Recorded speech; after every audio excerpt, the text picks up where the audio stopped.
വീണ്ടും റിവൽറ്റുഡേ മീഡിയയിലേക്ക് സ്വാഗതം ചെയ്യുന്നു. ഞങ്ങളിടുന്ന ഡെയിലി ബ്രെഡ് ഷോർട്സ് അതുപോലെ ഇടുന്ന ലൈവുകളൊക്കെ ധാരാളം പേര് കാണുന്നുണ്ട്. തീർച്ചയായിട്ടും നിങ്ങളുടെ പ്രോത്സാഹനവും നിങ്ങളുടെ സഹകരണവും ഞങ്ങൾക്ക് അനുഗ്രഹമാണ്. ഇത് ആദ്യമായിട്ടാണ് ആൾ ശ്രദ്ധിക്കുന്നത്. നിങ്ങൾ ഷെയർ ചെയ്യാനും സബ്സ്ക്രൈബ് ചെയ്യാനും മറക്കരുത് എന്ന് ദൈവസ്നേഹത്തിൽ ഓർപ്പിക്കുന്നു. അതുപോലെ ഇന്നത്തെ സന്ദേശം മത്തായിയുടെ സുവിശേഷം നമ്മൾ അതിൻ്റെ 8 ആരംഭം മുതലുള്ള പഠിച്ചുകൊണ്ടിരിക്കുകയാണ്. ഓരോ ദിവസവും മനസ്സിലാക്കിക്കൊണ്ടിരിക്കുകയാണ്. ഇന്ന് അത് കേട്ടിട്ട് യേശു അതിശയിച്ച് പിൽചെല്ലുന്നവരോട് പറഞ്ഞത്, ഇസ്രായേലിൽ കൂടെ ഇത്ര വലിയ വിശ്വാസം ഞാൻ കണ്ടില്ല. സത്യമായിട്ട് ഞാൻ നിങ്ങളോട് പറയുന്നു. കിഴക്ക് നിന്നും പടിഞ്ഞാറുനിന്ന് അനേകർ വന്ന് അബ്രഹാമിനോട് ഇസ്ഹാക്കിനോട് യാക്കോബിനോട് സ്വർഗ്ഗരാജ്യത്തിൽ പന്തിയിരിക്കും. രാജ്യത്തിൻ്റെ പുത്രന്മാർ ഏറ്റവും പുറത്തുള്ള ഇരുളിലേക്ക് തള്ളിക്കളയും. അവിടെ കരച്ചിലും പല്ലുകടിയും ഉണ്ട്. അത് കഴിഞ്ഞാൽ ശതാവിനോട് പറയാം, നീ വിശ്വസിച്ച പോലെ നിനക്ക് ഭവിക്കട്ടെ. കാരണം നമുക്കതിൻ്റെ ഭാഗങ്ങൾ നമ്മൾ തുടർമാനമായിട്ട് ചിന്തിച്ചുകൊണ്ടിരിക്കുകയാണ്. ആ ശതാധിപൻ പറയുന്നു, ഞാനും അധികാരത്തിന് കീഴിലുള്ള മനുഷ്യൻ, എൻ്റെ കൂടെ ആൾക്കാരുണ്ട് എന്ന് പറയുമ്പോൾ യേശു പെട്ടെന്ന് ആ വിശ്വാസം കണ്ടിട്ട് കർത്താവ് അത്ഭുതപ്പെട്ടിട്ട് പറയും, ഇങ്ങനെ ഒരു വിശ്വാസം ഞാൻ ഇസ്രായേൽ പോലും കണ്ടില്ല. എന്തോ ഇങ്ങനെ ഒരു വിശ്വാസം? അവൻ വേറെ ഒന്നും ചെയ്തില്ലല്ലോ, വിശ്വാസന പ്രവൃത്തികളൊന്നും ചെയ്തില്ലല്ലോ.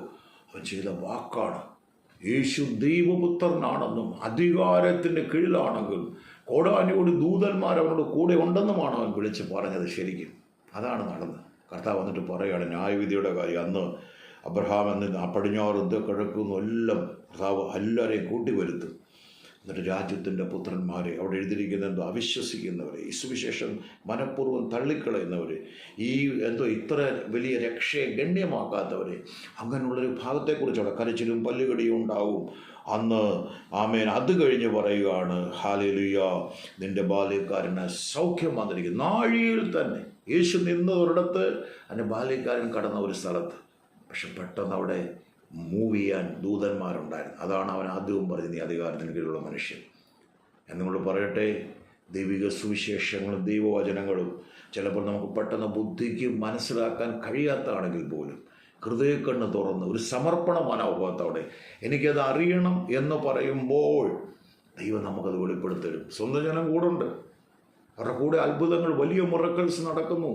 സ്വന്തത്തിലേക്ക് വന്ന് സ്വന്തമായവരവനെ കൈക്കൊണ്ടില്ല, അവർ റിജക്റ്റ് ചെയ്യുകയാണ്. ഞങ്ങൾക്ക് നിന്നെ അറിയാം, നീ മറിയുടെ മണ്ണ് അച്ഛൻ്റെ മണ്ണെന്ന് പറഞ്ഞ് നിരസിക്കുമ്പോൾ ഇതാ ഒരു ശതാധിപൻ, ഒരു ചപ്പറ്, വേറൊരു യഹൂദ പശ്ചാത്തലത്തിൽ നിന്നുള്ള ആളല്ല.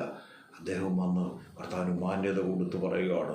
വേറെ ഒരു സ്റ്റൈലുമല്ല പറഞ്ഞു, നീ വന്ന് കൈവെക്കണമെന്ന് യായിറൂസ് പറഞ്ഞ പോലെ ഒന്നുമല്ല, നീ ഒരു വാക്ക് പറഞ്ഞാൽ മതി. അതുകൊണ്ട് ഇന്ന് നമുക്ക് നമ്മുടെ വിശ്വാസം, ഈ വചന കീഴിലൂടെ നമ്മുടെ വിശ്വാസം ഒന്ന് വർദ്ധിക്കട്ടെ, നമ്മുടെ കാഴ്ചപ്പാടുകൾ മാറട്ടെ, നമ്മുടെ ചിന്താഗതികൾ മാറട്ടെ.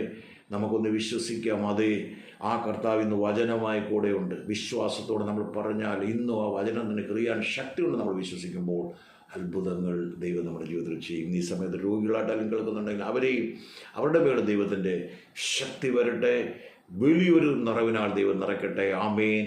ഇത് ഷെയർ ചെയ്യാൻ സബ്സ്ക്രൈബ് മറക്കല്ലേ. ദൈവം അനുഗ്രഹിക്കട്ടെ. ആമേൻ.